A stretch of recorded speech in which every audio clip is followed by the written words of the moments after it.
ચૈત્ર માસમાં લીમડાના મોરનું સેવન અચૂક કરવું જોઈએ તેવું પોરબંદરના આયુર્વેદિક તબીબ જણાવી રહ્યા છે.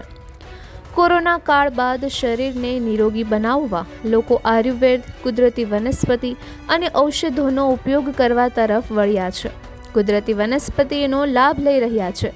ત્યારે ચૈત્ર મહિનો બેસતા ગરમીના પ્રારંભના દિવસમાં પોરબંદર પંથકમાં લીમડાના મહોરના સેવન કરવામાં વધારો થયો છે. કલ્પવૃક્ષ સમાન લીમડાના મહોરનું સેવન સવારે નરણા કોઠે કરવાથી અનેક ફાયદા થાય છે. લીમડામાં અનેક ગુણ સમાયેલા છે. તેનો નિયમ અનુસાર ઉપયોગ કરવામાં આવે તો ભયંકર રોગ સામે લડવાની તાકાત લીમડો ધરાવે છે. ચૈત્ર માસમાં લીમડાનો મોર વહેલી સવારે નરણા કોઠે પીવાથી શરીર 12 માસ નિરોગી રહે છે. મેલેરિયા તાવમાં રક્ષણ મળે છે. દાંતમાં રોગ થતો અટકે છે. ડાયાબિટીસમાં ગુણકારી ગણાય છે. જઠરાગ્નિ પ્રદીપ્ત કરે છે. લીમડાનું મહત્વ સમજાવતા આયુર્વેદિક નિષ્ણાંત તબીબ ડૉક્ટર જયમલ ઓડેદરાએ જણાવ્યું હતું કે લીમડો ઔષધિમાં ઉત્તમ છે. તેમ આયુર્વેદમાં કહેવામાં આવ્યું છે, ચૈત્ર માસમાં લીમડાનું સેવન કરવાથી સમગ્ર વર્ષ દરમિયાન આરોગ્ય સારું રહે છે. ચૈત્ર માસ એટલે વસંત ઋતુનો ઉત્તરાર્ધ. આ માસમાં લીમડાના ઝાડ ઉપર મોર આવે છે. આયુર્વેદમાં મત પ્રમાણે ચૈત્ર માસમાં આ મોર એક ઔષધિ તરીકે ઉપયોગી નીવડે છે. ત્યારે તમામ પ્રકારના તાવ તથા અન્ય રોગો સામે રક્ષણ મેળવવા લીમડાના મોર અને કુમળા પાનનો રસ પીવો શરીરની રોગપ્રતિકારક ક્ષમતા માટે ફાયદાકારક છે. લીમડાને ચૈત્ર મહિનામાં કુમળા પાન અને સફેદ ફૂલની માંજર આવે છે, જેને મોર પણ કહેવામાં આવે છે. ઘણા લોકો આ પાન અને ફૂલને વાટીને તેમાં થોડું મીઠું નાખીને પીએ છે.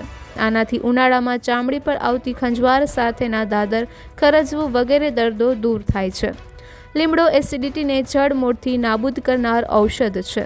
વળી જેમને ખોરાક પ્રત્યે રુચિ ન થતી હોય તેમણે લીમડાના પાન અને નમકનું મિશ્રણ ખૂબ ઉપયોગી થાય છે.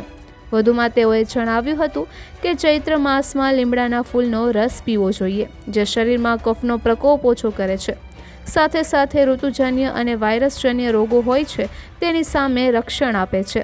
ચૈત્ર માસ નિમિત્તે અઠવાડિયા સુધી આ રસ પીવાથી રોગ પ્રતિકારક શક્તિ વધારવા માટે અતિ ઉત્તમ એવા લીમડાના ફૂલોનો રસ પીવા મેડિકલ ઓફિસરે અનુરોધ કર્યો હતો. નિપુલ પોપટ, પોરબંદર ટાઈમ્સ. મારું નામ doctor Jaymal Odedara, medical officer Ayurveda, Ayushman આરોગ્ય મંદિર ફટાણા. આપ લોકોને ખબર જ હશે કે ચૈત્ર મહિનો ચાલુ હોય અને લીમડાનું મહત્ત્વ ચૈત્ર મહિનામાં આયુર્વેદમાં ખૂબ જ ઊંડાણપૂર્વક વર્ણન કરે છે. ચૈત્ર મહિનામાં જે લીમડાનો મોર જે આવે છે એના ફૂલ અને પાન હોય છે એનો આપણે સવારે જ્યુસ કરી અને એક આખો મહિનો પીવાથી ચામડીના કોઈ પણ દર્દ હોય, ખંજવાળ હોય કે કોઈ જૂનો એક્ઝિમા હોય, સોરિયાસિસ જેવું હોય, એ સિવાય એક તાવ વિશે ખાસ લખાણું છે કે જો આ એક મહિનો આ લીમડાનો જ્યુસ જો પીવામાં આવે એક મહિના સુધી તો આખા વર્ષમાં ક્યારેય પણ તાવ કે કોઈ પણ જાતની બીમારી કે ફંગસ વાયરલ ઇન્ફેક્શન કે એવું કાંઈ પણ થતું નથી. એટલી હદે રોગ પ્રતિકારક શક્તિ વધે છે, જે આયુર્વેદમાં આનું વર્ણન કરવામાં આવેલ છે. પરંતુ સાંપ્રત સમયમાં એવું છે કે ઘણા બધા લોકોને ખબર ન હોય કે એનું માત્રાની ખબર ન હોય, એટલે લીમડો આખું વર્ષ પીતા હોય અથવા તો લીમડાનો રસ છે એ દરરોજ માત્રા કરતાં વધારે પીતા હોય. તો મારું ખાસ એ જણાવવાનું કે 5 થી 10 ml સવારે પીવાનું નહીણા રાખવું જોઈએ. અને આખું વર્ષ પીવાની જરૂર નથી, સિવાય કે કોઈ ડાયાબિટીસ છે કે એવી કોઈ ચામડીની કોઈ ગંભીર બીમારી હોય પણ વધારે પડતો કડવો રસ શરીરમાં છે પણ એ પણ પ્રોબ્લેમ કરી શકે છે. એટલે ખાસ મારી સૂચના એ છે પોરબંદર વાસીઓને કે તમે લીમડાનો રસ 5 થી 10 ml મોર્નિંગમાં લ્યો, 1 મહિનો લ્યો. 1 મહિનામાં તમે ચૈત્ર માસમાં જો આ રસ લ્યો તો એનો ઇફેક્ટ આખું વર્ષ આવે છે, એવું આયુર્વેદ કહે છે.